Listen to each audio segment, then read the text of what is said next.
parle à présent de la crise politique. On reste donc sur cette crise politique avec cette question. Peut-on encore sauver la transition? En tout cas, les leaders religieux l'espèrent. On a vu là, Mariam, le ministre secrétaire général aux affaires religieuses en tournée.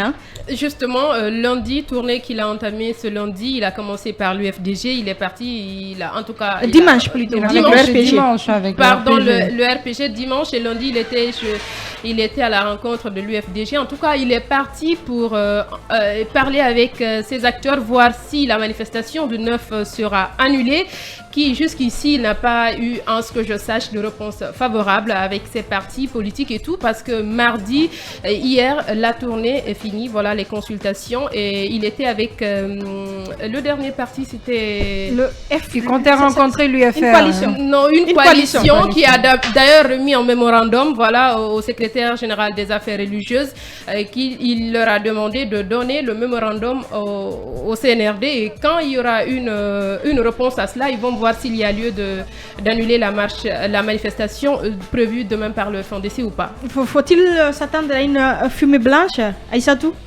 Jusqu'à la dernière minute, oui, c'est possible, puisque jusqu'à l'heure où nous parlons, il y a le FNDC qui ne compte pas se laisser faire, qui ne compte pas... Pas le FNDC, on va parler des forces vives, en fait. Plutôt, merci de me corriger, les forces vives de Guinée qui ne comptent pas et baisser les bras si toutefois leurs revendications ne sont pas prises en compte. Elles ont posé des conditions au préalable qu'elles demandent au Premier ministre Dr Bernard Goumou de les respecter si toutefois les différents acteurs doivent se retrouver autour de la table. Mais je pense que cette démarche du secrétariat général aux affaires religieuses est à saluer, du moment où ce sont les différentes confessions religieuses qui se retrouvent, et le discours tenu par le secrétaire général en personne, moi, c'est quelque chose que j'apprécie bien, quand il souligne que cette démarche vise à éviter une manifestation, à éviter d'éventuels cas de mort. Même si Aïssatou, on ne va pas forcément avoir des cas de mort, on peut bien manifester sans qu'il y ait des cas de mort. Je pense personnellement qu'il aurait pu prendre son bâton de pèlerin bien avant, mais on va voir ce qu'en pense avant de revenir donc dans ce studio. Madame Makale Camara, elle est la présidente du parti FAN. Elle est en direct. Bonjour et bienvenue, Madame Makale. Madame Makale, vous êtes là? On va donc essayer d'entrer en contact une nouvelle fois avec Makale Camara, présidente du parti FAN. On va poursuivre sur cette démarche du secrétaire général aux affaires religieuses, du ministre secrétaire général. C'est une démarche salutaire. Aïssatou l'a dit, mais on aurait pu le faire avant. Oui, on aurait pu le faire avant, certes, mais il y a eu tellement de démarches aussi pour désamorcer la crise. Mais eux aussi, je pense que comme la Guinée, c'est un pays où les gens sont sensibles à la religion, peut-être qu'ils pourraient le faire. Mais moi, à mon avis, je pense qu'il n'y aurait pas de fumée blanche, parce que les forces vives ont totalement l'air d'être très engagées à partir au front, à manifester, parce que selon eux, il y a eu plusieurs alertes. Ils le veulent vraiment. Oui, on va prendre... On a écouté Adji Madame Makale. Et c'est vrai qu'on peut être d'accord avec elle quand elle parle de paix, puisque la paix n'a pas de prix. Oui, la paix n'a pas de prix. Donc, je pense que c'est le moment toujours revenir autour de la table, parce que tout le monde sait, même en temps de guerre, la solution, c'est autour de la table. Donc, c'est le moment de revenir autour de la table, de se faire confiance, de ne pas alimenter ce sentiment de défiance qui est entre nous, les forces vives, les partis politiques, le CNRD. Je pense qu'il y a toujours une solution qu'on peut trouver. Il n'y a pas de problème sans solution. Donc, c'est le moment de désamorcer. Il ne faut pas aussi attendre la dernière minute pour faire semblant. Non, ce n'est pas un semblant. Se prendre des mesures fortes. Se prendre des mesures fortes. Je suis pas d'accord. Les religieux auraient pu agir avant. Ils auraient pu faire quelque chose. Cette crise, elle dure depuis une année déjà. Mais mieux vaut tard que jamais. Oui. Voilà, donc je pense que ce n'est jamais trop tard pour faire du bien, comme elle l'a dit. Et il faut toujours...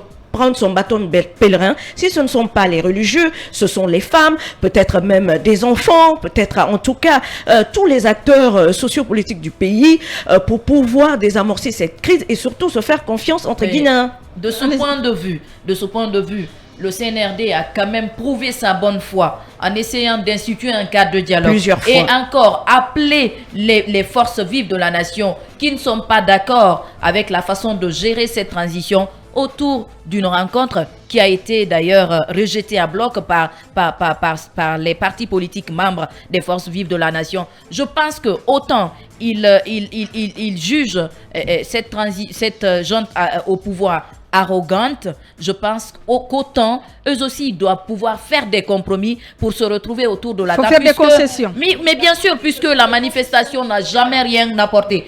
Le compromis, c'est des deux côtés, Diarra. Mais bien sûr. Oui, quand vous les appelez à ce qu'ils viennent à la table. Je dis les deux côtés. C'est de ça qu'elle parle. Les deux côtés. Mais encore, là où je ne suis pas d'accord, il y a des préalables qui sont imposés. Mais là où je ne suis pas d'accord, c'est dire qu'il faut libérer ceux qui sont en maille avec la justice pour des crimes économiques. Je pense que cela relève de la mauvaise foi. Sachant qu'ils sont là-bas déjà, ça fait parce que ceux qui sont en prison, on a vu que ceux qui sont au sein des forces vives de la nation ont quand même dénoncé les malversations financières en lien avec ces cadres. Et aujourd'hui, ce sont ces cadres qui se retrouvent en prison et on voit les mêmes personnes former un bloc pour demander à ce qu'on libère. Mais écoutez, c'est parce que j'aimerais te dire, parce qu'ils veulent la débauche financière. Mais bien sûr, mais en attendant, je ne suis pas d'accord avec ces là-bas, ils n'ont pas encore été jugés. Il faut aller avec des préalables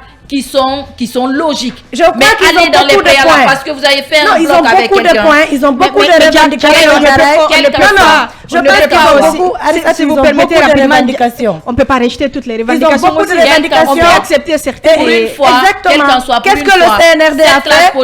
Qu'est-ce que le CNRD a laissé pour dire ok, nous on va faire des concessions. Vous avez 10 points, on va vous accepter au moins 2 points pour que vous venez à la table. Ils disent que le CNRD gère de façon unilatérale, mais après où ils ne sont pas représentés, ils sont au CNT.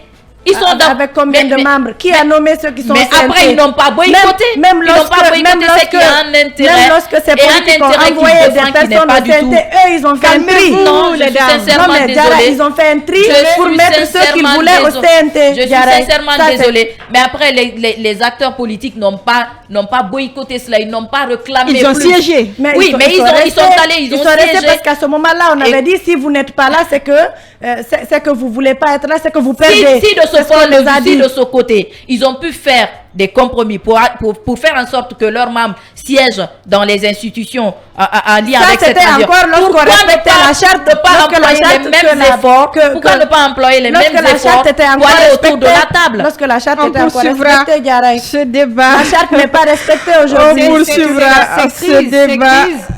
Toutes ces crises demeurent les résultantes de non seulement la mauvaise application de la Constitution, mais aussi la suspension de celle-ci. Je pense que peu importe qui a raison ou qui a tort, l'heure n'est plus au tiraillement. La meilleure solution, c'est de venir à la table de négociation, dialoguer pour enfin trouver une solution définitive et durable à la crise qui sévit actuellement en Guinée et surtout trouver une solution pour permettre à la Guinée d'éradiquer de sa politique les coups d'État. Voilà ce qu'on pouvait dire donc sur ce sujet, mais on restera sur la politique. On va parler des femmes et de la politique.